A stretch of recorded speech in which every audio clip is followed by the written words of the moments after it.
పుత్రుడు పుట్టినప్పుడు కాదు, ఆ పుత్రుడు ఎదిగి ప్రయోజకుడైనప్పుడు ఏ తండ్రికైనా పుత్రోత్సాహం. కానీ ఏపీ అధికార కూటమికి చెందిన ఒక ఎమ్మెల్యే కొడుకేంటి ఇంత పని చేశాడు? డ్రగ్స్ తో అడ్డంగా దొరికిపోయాడు. ఒక్కసారి కాదు, 2 కాదు, 3 సార్లు కాదు. అయినా నో చేంజ్. గంజాయితో ఎంజాయ్ చేస్తున్న తన సుపుత్రుడిని తండ్రి ఎందుకు దారిలోకి తెచ్చుకోలేకపోయాడు?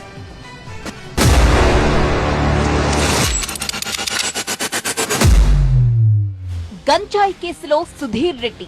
ఇలా చెబితే ఏదో నార్మల్ కేసులా అనిపిస్తుంది. కడప జిల్లా జమ్మలమడుగు బీజేపీ ఎమ్మెల్యే ఆదినారాయణ రెడ్డి కొడుకు సుధీర్ రెడ్డి గంజాయి కేసులో ఇరుక్కున్నాడంటే పొలిటికల్ గా అది సెగలు కక్కదా? ఇప్పుడదే జరుగుతోంది ఏపీ రాజకీయంలో. సుధీర్ రెడ్డి బీజేపీ ఎమ్మెల్యే ఆదినారాయణ రెడ్డి గారాల పుత్రుడు. అది కూడా అధికార కూటమిలో కీలక సభ్యుడిగా ఉన్నారు. గతంలో మంత్రిగా పనిచేసిన చరిత్ర కూడా ఉంది ఆయనకు. అలాంటి నేత కొడుకు ఇప్పుడు గంజాయి మత్తులో తూలుతున్నాడు. పోనీ మొదటిసారి పిల్లకాయ ఏదో గాడి తప్పినాడు అనుకుందామనుకున్నా కుదరదు. ఎందుకంటే ఈయన దొరకడం ఇది మొదటిసారి కాదు కాబట్టి. రెండవసారి, మూడోసారి కూడా కాదు.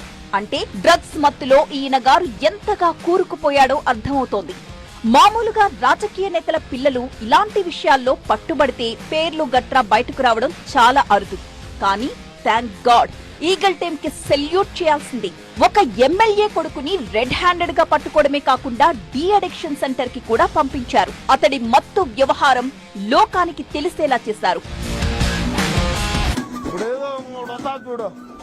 చిన్నప్పుడు కాదు పుత్రోత్సాహం, ఆ కొడుకు ప్రయోజకుడై నలుగురిలో మంచి అనిపించుకున్నప్పుడే ఆ తండ్రికి నిజమైన పుత్రోత్సాహం అంటారు.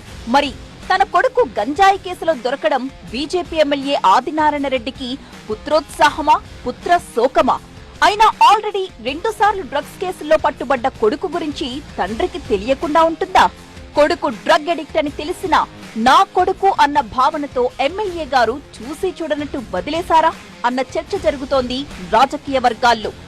మొత్తానికి 45 రోజుల పాటు డి అడిక్షన్ సెంటర్ లోనే ఉండబోతున్న సుధీర్ రెడ్డిని చూసి తండ్రి ఆదినారాయణ రెడ్డి ఎలా ఫీల్ అవుతాడో తెలీదు. కానీ ఏపీ ప్రజలు మాత్రం తలలు పట్టుకున్నారు.